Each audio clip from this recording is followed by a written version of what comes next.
శివాయ. ఓం నమో నారాయణాయ. సమ్మోహన కాల భైరవాయ నమో నమః. నరదృష్టి నివారణ సకల కర్మ దగ్ధ తులాభార కాల భైరవాయ నమో నమః. హరి ఓం. ఓం మహాదేవ్యై చ విద్మహే విష్ణుపత్ని చ ధీమహి తన్నో మహాలక్ష్మి ప్రచోదయాతు. హరి ఓం. మా ఛానల్కి స్వాగతం. చూస్తున్న వీక్షకులకు ప్రేక్షకులకు ప్రియ కాళభైరవ భగవద్బంధులకి స్వాగతం పలుకుతూ మమ్మల్ని ఎంతగానో ఆదరిస్తూ ఉండబడినటువంటి ప్రియ సోదర సోదరీమణులకు అందరికీ కూడా ముందస్తుగా దీపావళి పండుగ శుభాకాంక్షలు. అలాగే ఈ కేదారేశ్వర వ్రత స్వాగత శుభాకాంక్షలు. మనమందరం కూడా కార్తీక మాసంలో మహాదేవుణ్ణి అభిషేకం చేసుకుందాం, సకల ఐశ్వర్యాన్ని ఆనందాన్ని పొందుదాం. 1వ తారీఖు 11వ నెల 2024 నుండి 30/11/2024 వరకు పుట్టినటువంటి వారందరికీ కూడా ముందస్తుగా జన్మదిన శుభాకాంక్షలు. గతంలో వివాహం చేసుకున్న వారికి వివాహ వార్షికోత్సవ శుభాకాంక్షలు. మీరు నిండు 100 ఏళ్ల ఆయురారోగ్యాల చేత మనం ఏదైతే అనుకుంటున్నామో అన్నింట్లా విజయం సాధించాలని మనసారా మహాదేవుణ్ణి కోరుకుందాం. ద్వాదశ రాశుల్లో గ్రహ గమనాలు ఒకసారి వీక్షింపచేద్దాం. వృషభ రాశిలో గురు సంచార స్థితి, కర్కాటక రాశిలో కుజ భగవానుడు నీచ గ్రహ సంచార స్థితి, కన్యరాశిలో కేతు సంచార స్థితి, తులారాశిలో బుధాదిత్య రాజయోగం రవి బుధ సంచార స్థితి, వృశ్చిక రాశిలో బుధ శుక్ర సంచార స్థితి, కుంభరాశిలో శుక్ర సంచార స్థితి, మీనరాశిలో రాహు సంచార స్థితితో ద్వాదశ రాశుల్లో గ్రహ గమనాలు ఈ విధంగా ఉన్నాయి. మీనరాశి వారు దీపావళి అమావాస్య శుక్రవారం స్వాతి నక్షత్ర సందర్భంగా లక్ష్మీదేవి అమ్మవారికి స్వాగతం ఎలా పలకాలి? ఒకవైపు ఏలనాటి శని ప్రారబ్ధ సంచార స్థితిలో ఉండడం, అనేక రకాలుగా సతమవుతున్న వారందరూ కూడా ఈ చిన్న విధి విధానం పాటించడం వలన అద్భుతమైన ధనం మీనరాశి వారు సొంతమవుతుందని చెప్పి గమనించాలి. మీనరాశిలో ఏ నక్షత్రాలు వస్తాయిగా పూర్వాభాద్ర నక్షత్రంలోని చివరి 4వ పాదం, ఉత్తరాభాద్ర నక్షత్రంలోని 4 పాదాలు, రేవతి నక్షత్రం 4 పాదాలు కలిపితే మీనరాశి. అలాగనే చాలామందికి పుట్టినటువంటి కాల సమయంలో డేటా ఆఫ్ బర్త్లు సక్రమంగా లేనటువంటి కారణం వలన పేరు యొక్క మొదటి అక్షరాన్ని అనుసరిస్తూ రాశిని తెలుసుకునే ప్రయత్నం చేద్దాం. ది, దుమ్, షం, జా, ధా, దే, దో, చా, చి అక్షరాల వారందరూ కూడా మీనరాశి జాతకులే. మీనరాశి యొక్క అధిపతి దేవగురు బృహస్పతి.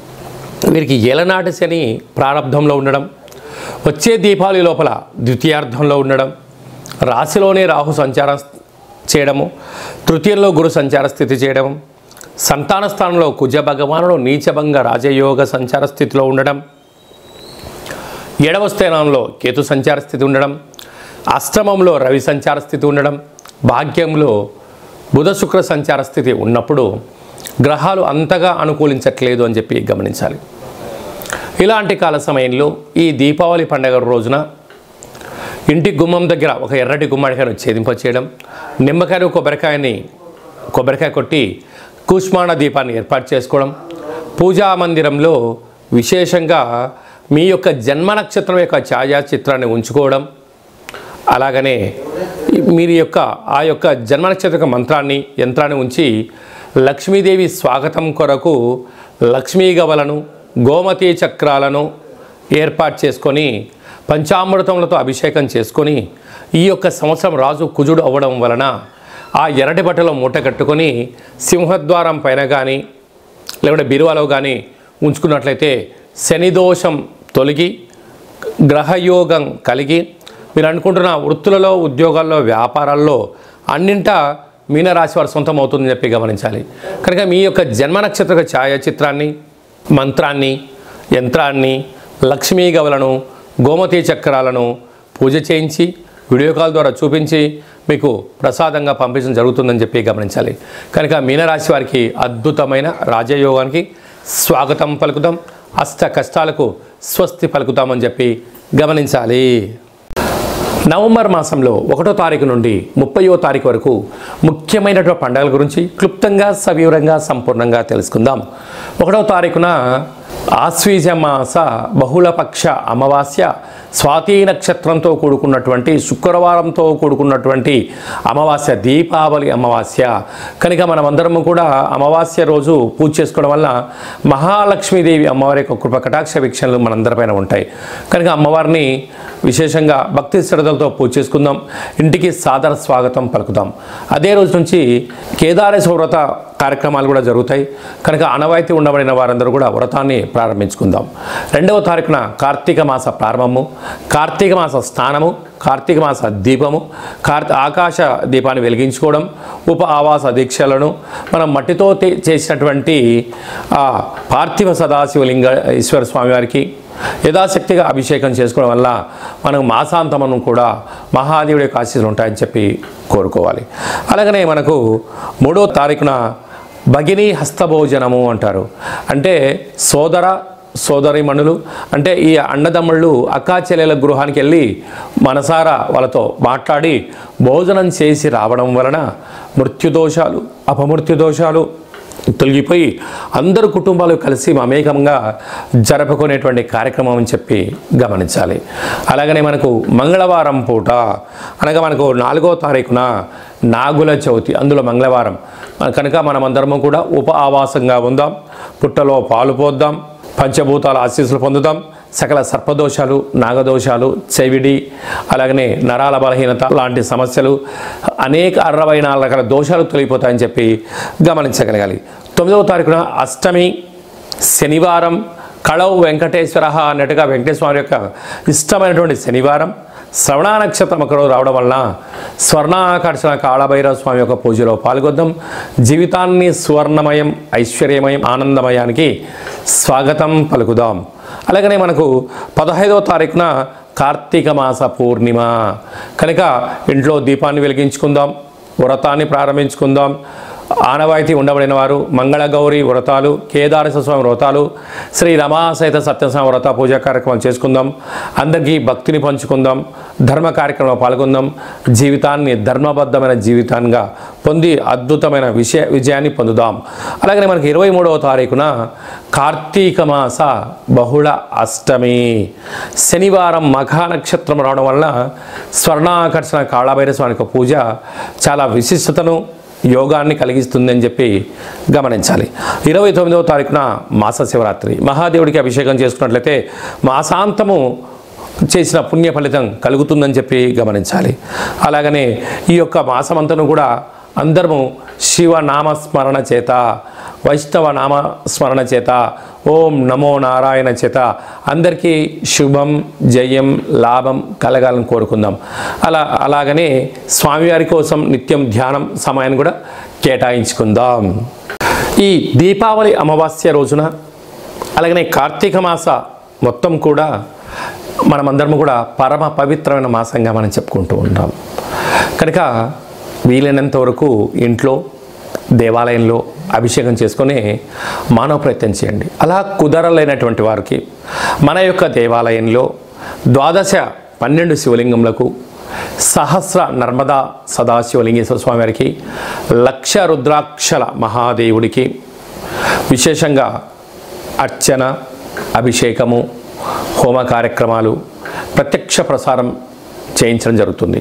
ఆసక్తి గలవారు మీ గోత్రనామాలు పంపించినట్లయితే ప్రతిరోజు మీ పేర్లపైన, గోత్రనామాల పైన అర్చన, పంచామృత అభిషేకములు, విశేషమైన హోమ కార్యక్రమాలు మీకు వాట్సాప్ ద్వారా ప్రత్యక్ష ప్రసారం కూడా చూపించడం జరుగుతుంది.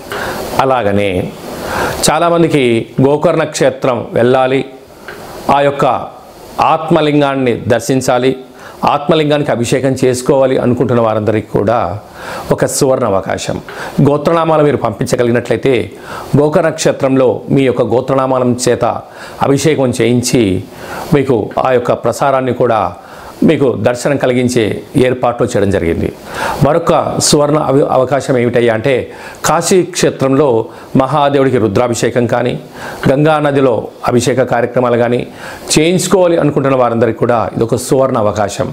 కనుక మీ గోత్రాలు పంపించినట్లయితే అటు కాశీ క్షేత్రంలో, ఇటు గోకర్ణ క్షేత్రంలో, మన యొక్క దేవాలయంలో మీకు నిత్య అభిషేక హోమ అభిషేక కార్యక్రమాలను వాట్సాప్ ద్వారా ప్రత్యక్షంగా ప్రసారంగా చూపించడం జరుగుతుంది. ఆసక్తి గలవారు మాసాంతం అర్చన చేయించుకోవచ్చు. మాసాంతము అభిషేక కార్యక్రమాలు కూడా పాల్గొనవచ్చు. మహాదేవుడికి ఆశీస్సులు పొందగలరు అనేది చిన్న విన్నపం. ఈ కింద నెంబర్కి వాట్సాప్ ఉంటుంది. ఆ నెంబర్ మీరు పంపించినట్లయితే మీ యొక్క గోత్రనామాల చేత ప్రతిరోజు అభిషేకం చేయించి ప్రతిరోజు కూడా మీకు వీడియో కాల్ ద్వారా కూడా చూపించడం జరుగుతుందని చెప్పి గమనించాలి.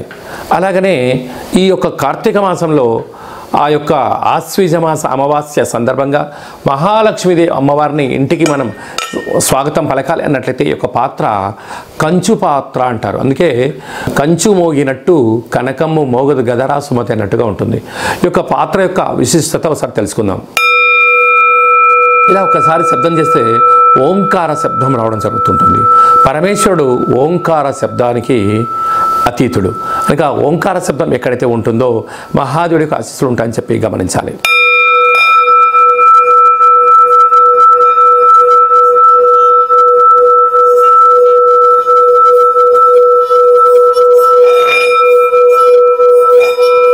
ఈ యొక్క శబ్ద తరంగాల్ని సృష్టించడం వలన ఈ యొక్క పాత్రలో 12 రాసులను కూడా అచ్చు వేయడం జరుగుతుంటుంది. అలాగా మనసులో 12 సార్లు ఓం నమ శివాయ, ఓం నమో నారాయణయ, ఓం శ్రీ స్వర్ణాకర్షణ కాల భైరవాయ నమో నమః అనే మంత్రాన్ని మనసులో 12 సార్లు అనుకొని అలా శబ్ద తరంగాలు సృష్టించడం వలన గృహంలో ఉండబడే జ్యేష్ఠాదేవి దరిద్ర దేవత ఈ శబ్దానికి తట్టుకోలేక బయటికి వెళ్ళడం, గ్రామంలో రాష్ట్రంలో దేశంలో సంచరించే లక్ష్మీదేవికి స్వాగతం పలుకుతామని చెప్పి గమనించాలి. ఈ యొక్క అక్షయ పాత్ర, ఒక కాలభైరవ స్వామి యొక్క పిరమిడు, డాలరు, కంకణము, 27 రకాల వస్తువులతో మీకు దిష్టి తీయించడము, అలాగే మీకు పూజా కార్యక్రమాన్ని వాట్సాప్ కాల్ ద్వారా ప్రత్యక్ష ప్రసారంగా చూపించి ఈ యొక్క అక్షయ పాత్రను కూడా మీకు ఏర్పాటు చేయడం జరుగుతుందని చెప్పి గమనించాలి. కనుక కలియుగ కాలంలో కలిని, నరదృష్టిని, శత్రు ప్రభావాలని, యంత్ర మంత్ర తంత్ర తాంత్రిక పరమైన దోషాలు కానీ దుష్టగ్రహాలతో బాధపడే వాళ్ళు ఎవరైనా ఉన్నట్లయితే ఈ యొక్క పాత్రను ఇంట్లో ఉంచుకొని లేక దైవనామస్మరణ చేయడం వలన కాలభైరవుడి యొక్క ఆశీస్సుల వలన అద్భుతమైన విజయం మన అందరి సొంతమవుతుందని చెప్పి గమనించాలి. ఆసక్తి గలవారు ఈ కింది నెంబర్కి ఫోన్ చేసి మీ గోత్రాలను పంపించినట్లయితే మీకు ఈ పాత్రను కొరియర్ ద్వారా మీకు అందజేయడం కూడా జరుగుతుందని చెప్పి గమనించాలి. ఇంకను ఈ మాసంలో ఇంకా అద్భుతమైన విజయం మనం సాధించగలగాలి అన్నట్లయితే సైంధవ లవణ ఉప్పు దీపము అంటారు. అనగా ఉప్పులందు హిమాలయన్ రాక్ సాల్ట్ అనేటువంటి సైంధవ లవణం ఉప్పు వేరయ్యా అని చెప్తూ ఉంటారు. కనుక ఉప్పు లేకపోతే రుచులు ఉండవు. అలాగనే ఉప్పు లేకపోతే మనిషి యొక్క జీవన విధానంలో అనేక రకాల మార్పులు కలుగుతూ ఉంటాయి. అలాగా సైంధవ లవణ ఉప్పు దీపాన్ని ఏర్పాటు చేయడం జరుగుతుంది. కనుక ఈ దీపాన్ని ఇంట్లో పెట్టుకున్నట్లయితే మినిమం 10 నుంచి 12 సంవత్సరాలు ఈ యొక్క దీపం వెలుగుతుంది. ఈ దీప కాంతి చేత ఆ యొక్క వేడి కారణం చేత ఉప్పు గాలిలో కలిసిపోవడం వల్ల ఇంట్లో నెగిటివిటీ కానీ దుష్టగ్రహ ప్రభావాలు కానీ ఏమీ ఉండవు అని చెప్పి గమనించాలి. మనకి ఏదైనా సమస్య ఉన్నట్లయితే ఒక్కసారిగా ఉప్పు కుప్పకూలిపోతుంది. ఆ తర్వాత మనం జాగ్రత్తగా ఉండాలని చెప్పి మనకి ఇండికేషన్స్ ఉంటాయి. కనుక ఈ ఉప్పు దీపంతో పాటు మనము ఒక్కొక్క నెలలో ఒక్కొక్క కాలభైరవ స్వామి వారు ఉంటారు. కనుక ఆ కాలభైరవ స్వామి యొక్క పూజ, ఈ యొక్క ఉప్పు దీపము, అబ్బాయిలకు మొలతాడు దారము, ఆడపిల్లలకు కాళ్ళు చేతులకు కట్టుకునేటువంటి నరదృష్ట నివారణ కలిగించేటువంటి కొన్ని వస్తువులను కూడా మీకు అందజేయడం జరుగుతుంది అని చెప్పి గమనించాలి. మీ గోత్రనామాలు పంపించినట్లయితే వాట్సాప్ కాల్ ద్వారా పూజ చేయించి ఈ యొక్క సైంధవ లవణ స్వర్ణాకర్షణ కాళభైరవ స్వామి యొక్క దీపాన్ని పంపించడం జరుగుతుందని చెప్పి గమనించాలి. అలాగే మన వ్యక్తిగత జాతకం తెలుసుకోవాలనుకుంటున్నారా? మీ పేరు, పుట్టినటువంటి తేదీ, నెల, సంవత్సరం, సమయం రాసి మీరు వాట్సాప్లో పంపించినట్లయితే సంపూర్ణ 100 సంవత్సరాల జాతకాన్ని రాసి పంపించి మీరు పుట్టినప్పుడు గ్రహ గమనాలు ఎలా ఉన్నాయి, ప్రస్తుతం ఎలా ఉంటున్నాయి, రాబోయే కాలం ఎలా ఉండబోతున్నాయో సవివరంగా సంపూర్ణంగా తెలియజేయడం జరుగుతుందని చెప్పి గమనించాలి. చాలామందికి పుట్టినటువంటి కాల సమయంలో డేటా ఆఫ్ బర్త్లు లేనటువంటి వారికి మీ యొక్క ఫోటో, మీ యొక్క పేరు, మీరు వయస్సు, ఏం చేస్తూ ఉంటారని చెప్పి రాసి వాట్సాప్లో పంపించగలిగినట్లయితే రమణ శాస్త్రం ద్వారా అనగా గవ్వళ ద్వారా భూత భవిష్యత్ వర్తమానాన్ని తెలియజేయడం జరుగుతుందని చెప్పి గమనించాలి. ఆసక్తి గలవారు ఈ కింద నెంబర్ని ఫోన్ కాల్ ద్వారా కానీ వాట్సాప్ ద్వారా కానీ ఆన్లైన్ ద్వారా కానీ ఆఫ్లైన్ కానీ సంప్రదించి అపాయింట్మెంట్ తీసుకొని సంప్రదించగలరు. మన యొక్క కాళభైరవ స్వామి యొక్క దేవాలయంలో ఎవరైతే జ్యోతిషం చెప్పించుకుంటారో వారి యొక్క గోత్రనామముల చేత మన యొక్క దేవాలయంలో హోమ కార్యక్రమాలు జరుగుతున్నప్పుడు వీడియో కాల్ చేయించి చూపించి ఆ కాళభైరవుడి యొక్క ఆశీస్సులు ప్రసాదించేంత వరకు మిమ్మల్ని అన్నింటా ముందు తీసుకెళ్లే మానవ ప్రయత్నం చేయడం జరుగుతుంది. కనుక మనమందరం కూడా జ్యోతిష్యాన్ని తెలుసుకుందాం, కష్టాలకు దూరంగా పెట్టుకుందాం, ఐశ్వర్యానికి స్వాగతం పలుకుదాం. అలాగనే మన అబ్బాయి కానీ అమ్మాయికి కానీ ఎంత ప్రయత్నం చేసినా వివాహం అవ్వడం లేదా, జాతకంలో ఎలాంటి యోగాలు ఉన్నాయి, ఎలాంటి దోషాలు ఉన్నాయో తెలుసుకొని వాటిని ముందు తీసుకెళ్లే ప్రయత్నం చేద్దాం. అలాగా వివాహ కాల సమయంలో అబ్బాయికి కానీ అమ్మాయికి కానీ గణాలు గుణాలు వారి వివాహ తదనంతరము సంతానము యోగాలు ఎలా ఉన్నాయో కూడా వివాహ పంతును కూడా చూడడం మన యొక్క దేవాలయ ప్రత్యేకత అని చెప్పి గమనించాలి. భార్యాభర్తలు తరచుగా గొడవ పడుతున్నారా, జాతకంలో ఎలాంటి ఇబ్బందులు ఉన్నాయి, ఎలాంటి చేర్పులు మార్పుల చేత మీరు ఇద్దరు మళ్ళీ కలిసి ఉంటున్నారు, చిన్న చిన్న సమస్యలకే నెగిటివిటీ ద్వారా కానీ పోలీస్ స్టేషన్లని కోర్టు అని విడిపోవడాలని అలాంటి ప్రయత్నం చేస్తూ ఉంటారు చాలామంది. దయచేసి అలా చేయొద్దు. మిమ్మల్ని నమ్ముకొని మీ తల్లిదండ్రులు, మీ పిల్లలు, మీ కుటుంబం అనేవి అనేకంగా ఉంటాయి. కనుక తప్పులు అనేటువంటి ప్రతి చోట జరుగుతూ ఉంటాయి. కనుక వాటిని సరిదిద్దుకొని ముందుకు తీసుకొని వెళ్ళినటువంటి వారే మహానుభావులుగా మిగిలిపోతారు.